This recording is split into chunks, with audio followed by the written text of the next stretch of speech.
अस्सलाम वालेकुम viewers, welcome to my channel UCC computer college. आज के इस ट्यूटोरियल में हमने बात करनी है टेबल के बारे में। आप लोगों में से काफ़ी लोग जानते होंगे टेबल के बारे में, तकरीबन हर बंदा ही जानता है। अगर यहाँ पर हम बात करते हैं कि ये जो एरिया आपको सिलेक्ट नज़र आ रहा है एमएस एक्सेल के अंदर, मैं ये दिखा रहा हूँ ताकि आपको बेहतर तरीके से समझ आ सके। ये जो एरिया आपको नज़र आ रहा है, ये जो सिलेक्ट है, ये कॉलम है, इसको हम कॉलम कहते हैं। और अगर ये जो अब मैंने सिलेक्ट किया इसको हम रो बोलते हैं। कॉलम्स और रोज़ को अगर हम इनके मिलाप से जो चीज़ एक बनती है उसको क्या बोलते हैं? उसको टेबल बोलते हैं। अब जहाँ पर एक कॉलम और एक रो जो है कता करती है, वहाँ एक सेल बनता है, इसमें डाटा को स्टोर किया जाता है। तो अब जो हम एक टेबल बनाने लगे हैं, टैग्स यूज़ करेंगे, एट्रीब्यूट्स यूज़ करेंगे, तो उसमें कुछ चीज़ें हैं जो मैं कोशिश करूँगा कि आपको सादा लफ्ज़ों में समझा दूँ। जैसे कि आपको ये नज़र अगर आ रहा है, कैलेंडर लिखा हुआ, मंडे ट्यूसडे वेडनेसडे थर्सडे लिखा हुआ है, 1 2 3 4 लिखा हुआ आपको नज़र आ रहा हो। तो अब यहाँ पर जो कैलेंडर है वो क्या है, यहाँ पर इसको हम बोलते हैं एक उन्वान है, ठीक है। इसको टैग या वेब के अंदर इसको क्या कहेंगे, टैग वगैरह जो लगाते हैं। तो ये जो कैलेंडर नज़र आ रहा है ये हमारे पास कैप्शन होता है, इसको हम बोलते हैं कैप्शन। उसके बाद ये जो मंडे ट्यूसडे वेडनेसडे है, तो ये हेडिंग्स हैं, इनको बोलेंगे टेबल हेड। उसके बाद ये चीज़ जो आपको सिलेक्ट नज़र आ रही है, जो मैंने सिलेक्ट किया है, इसको रो बोलेंगे। और ये 1 2 3 4 5 जो है ये क्या, इस तरह से ये डाटा होता है। तो ये हमारे पास कैप्शन के बाद टेबल हेड है, टेबल रो और टेबल डाटा है।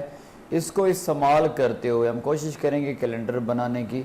मैं कोई एक चीज़ जो है वो कंप्लीट बनाता हूँ और इसको देखें कि जो मज़ीद स्टाइलिश बनाना होगा टेबल को, तो वो CSS में बेहतरीन तरीके से इंशाल्लाह हम देखेंगे। लेकिन HTML के अंदर रहते हुए हम जो है मर्ज कर सकते हैं कॉलम्स को, रोज़ को, या फिर उसके अलावा जो है हम इसकी स्पेसिंग कंट्रोल कर सकते हैं डाटा की। तो ये सारा जितना मुमकिन हो सकेगा वो देखेंगे। लेकिन आज के ट्यूटोरियल में हम सिर्फ ये देखेंगे कि इसमें किस तरीके से अगर कैलेंडर बनाना है, किस तरीके से इस तरह कैलेंडर बनाएंगे, टैग्स किस तरीके से टेबल का यूज़ किया जाएगा, table data, table row, table head वगैरह किस तरह यूज़ किए जाते हैं। तो देखते हैं इसको कोडिंग में। यहाँ हमारे पास ये कुछ डाटा आपको नज़र आ रहा है। तो मैं क्या करता हूँ, ये टोटली जितना भी है इसको मैं सिलेक्ट करता हूँ और यहाँ से अरेज कर देता हूँ। अब सिंपल बात कर रहे हैं हम, H1 का टैग यूज़ करते हैं और यहाँ हमारे पास क्या है, इसको क्या देते हैं, HTML टेबल्स की बात कर रहे हैं और H1 का टैग क्लोज कर दिया, सेव कर दिया। अब अगर इसको हम यहाँ आकर रीलोड करते हैं तो ये हमारे पास लिखा हुआ नज़र आ रहा है HTML टेबल्स। तो HTML टेबल्स की ही हम बात कर रहे हैं। थोड़ा कंसंट्रेशन इस पर बढ़े हमारी, तो जो पहले टैग हम देख चुके थे वही दोबारा यूज़ करते हैं। जैसे हमने मार्क का टैग यूज़ किया था, मार्क का टैग ओपन किया और यहाँ पर मार्क का टैग क्लोज कर दिया। उसके बाद इसको हमने सेव किया और रीलोड कर दिया यहाँ आकर।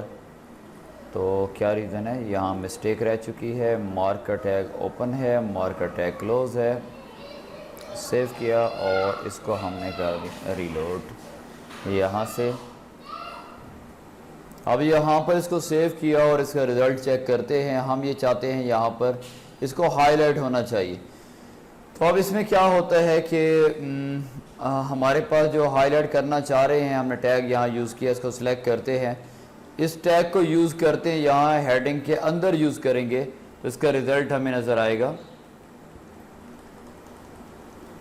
तो ये चीज़ें आप टैग वगैरह इस्तेमाल करके देखा करें कि इसको आगे पीछे करने से कभी फ़र्क लगता है या नहीं लगता। तो हेडिंग के अंदर हमने जो ये लिखा हुआ है, इसमें कुछ एरिया HTML भी हो सकते हैं, टेबल भी सिंपल हो सकता है, जिसको मार्क करना चाह रहे हैं, हाईलाइट करना चाह रहे हैं, कर सकते हैं। ये आ गया। अब हम क्या करते हैं कि हमने कैलेंडर बनाना है या इनवॉइस शीट बनानी है। मैं कह देता हूँ इनवॉइस शीट मैंने बनानी है और आप लोगों ने फिर इनवॉइस शीट को देखते हुए एक कैलेंडर बना लेना है। तो चले मैं इनवॉइस शीट बना लेता हूँ। तो अब क्या करते हैं, कोडिंग करेंगे, यहाँ एक टैग यूज़ करेंगे टेबल का टैग लगाया, टेबल का टैग ओपन किया, टेबल का टैग जो है वो क्लोज कर दिया। अब यहाँ क्या करना है, हमने आकर सबसे पहले एक रो चाहिए, टेबल रो, और रो चाहिए तो हमने उसके लिए टैग लगाया टेबल रो का, TR का। उसके बाद हमने लगाना है यहाँ पर कैप्शन वगैरह यूज़ करना है ऊपर। अच्छा, ऐसा करें कि आप टेबल के बाद यहाँ पर यूज़ कर लें कैप्शन मतलब उन्वान जो होता है, ठीक है। कैप्शन का टैग ये लगाया और यहाँ आपने लिख दिया इनवॉइस शीट आ गया। कैप्शन का टैग ओपन किया था तो कैप्शन का टैग क्लोज भी कर दिया। उसके बाद टेबल रो में टेबल हेड का टैग यूज़ किया और यहाँ पर हमने लिख दिया for example serial number, table head को क्लोज कर दिया। उसके बाद दोबारा लगाया टेबल हेड और यहाँ पर लिख दिया सीरियल नंबर के बाद आइटम्स के बाद फिर क्या किया हमने, आइटम्स के बाद कर दिया हमने इसको क्वांटिटी कर दें, क्वांटिटी, टेबल हेड का टैग क्लोज कर दिया, फिर टेबल हेड का टैग लगाया, सीरियल नंबर आइटम क्वांटिटी हो गया, क्वांटिटी के बाद प्राइस कर ले, टेबल हेड का टैग क्लोज कर दिया, प्राइस हो गई, क्वांटिटी प्राइस, और लास्ट में क्या हो गया हमारे पास टोटल। तो यहाँ पर हमने कर दिया टोटल। अब टेबल हेड जितने लगाए हैं तो उतना ही हमने टेबल डाटा यूज़ करने पड़ेंगे। लेकिन अब यहाँ क्या है कि पहले टेबल रो जो थी उसको क्लोज कर दिया, एक रो हमारी कंप्लीट हो गई। इसका साथ साथ रिज़ल्ट देखें तो ज़्यादा बेहतर है, आप रिज़ल्ट देख सकते हैं रीलोड करके, ये नज़र आ रहे हैं इनवॉइस शीट। इसको थोड़ा जूम करना, बेशक जूम कर लें Ctrl+ के साथ। ये invoice sheet, serial number, items, quantity, price और टोटल। या ये बोल्ड नज़र आ रहा है आपको, तो ये टेबल हेड जो होता है, इस वजह से हम इसको टेबल हेड में लिखते हैं ये चीज़, ताकि ये थोड़ी वाजे हो, बोल्ड हो। तो अब हम क्या करते हैं, नेक्स्ट चलते हैं आगे।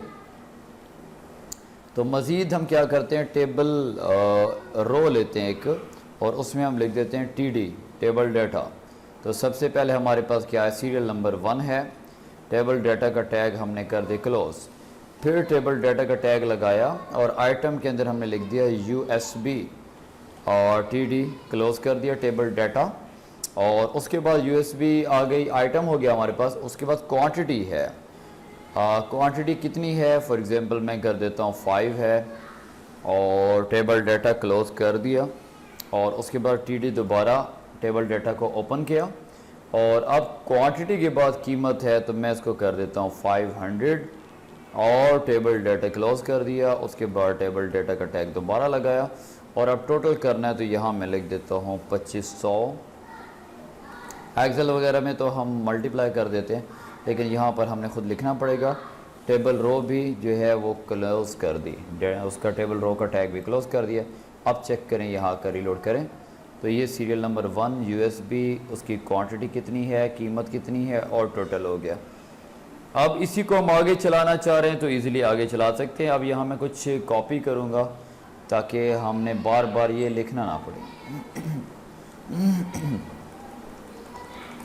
तो ये जो लिखा हुआ है, एक पूरी टेबल रो जो थी, मैंने इसको कर दिया यहाँ से कॉपी के बाद इसको कर दिया यहाँ पेस्ट। ये हमारे पास हो गया 2, सीरियल नंबर 2 हो गया, 3 हो गया, 4 हो गया, 5। तो मैं कहता हूँ चले यहाँ तक काफ़ी है। तो यहाँ जो 2 लिखा हुआ आपको नज़र आ रहा है, यहाँ 1 था तो यहाँ 2 कर दें, 1 है यहाँ 3 कर दें, यहाँ पर 4 कर दें, और यहाँ 5 कर दें, ये आ गया, सेव कर दें।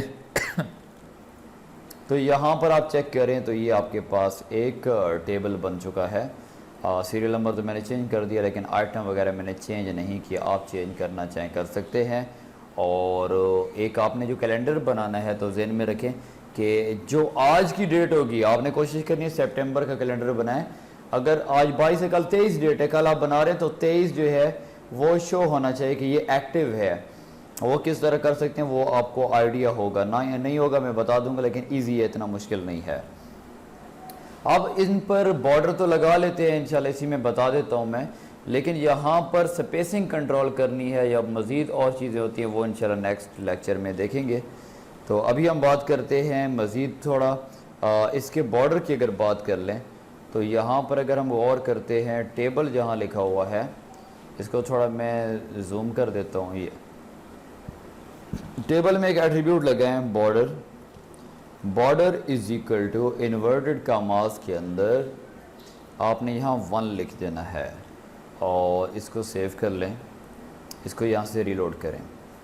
तो ये आप देख सकते हैं कि एक टेबल बन चुका है जो आपके सामने इनवॉइस शीट है।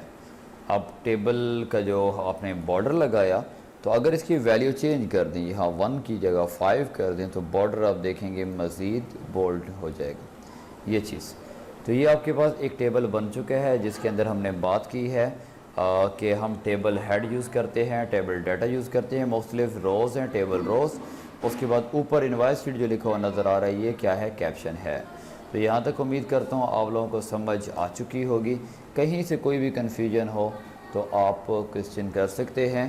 अपना वर्क करके लाजमी चेक करें, मतलब कि अगर आप को कैलेंडर का मैंने कहा तो आपकी ड्यूटी है कैलेंडर बनाएं, अच्छे से बनाएं। कहीं से समझ ना आए तो आप ज़रूर पूछें, आपको मैं ख़ुद अगर कहीं से समझ नहीं आए प्रैक्टिकल वर्क करके इंशाल्लाह दिखा दूँगा। और ये इनवॉइस शीट देखने के बाद आप इजीली जो है कैलेंडर बनाने के काबिल हो जाएंगे। और संडे को आपने बेहतरीन तरीके से आपने अलग औरों से दिखा देना है और एक्टिव डेट को भी शो कर देना है। कहीं से समझना है तो पूछ लेना। अपना वर्क मुझे व्हाट्सएप या जो है आप मेल के ज़रिए आप चेक करा सकते हैं, क्योंकि आप वर्क करेंगे बच्चे तो मेहनत आप लोग करेंगे और ज़्यादा से ज़्यादा टास्क करेंगे तो हमें भी आगे चलने में मज़ा आएगा कि बच्चों को कुछ हासिल हो रहा है। तो आप लोगों से एंड पर दरख्वास्त है दुआओं की, दुआओं में याद रखिए। मिलते हैं नेक्स्ट ट्यूटोरियल में, तब तक इजाज़त दीजिए। अल्लाह।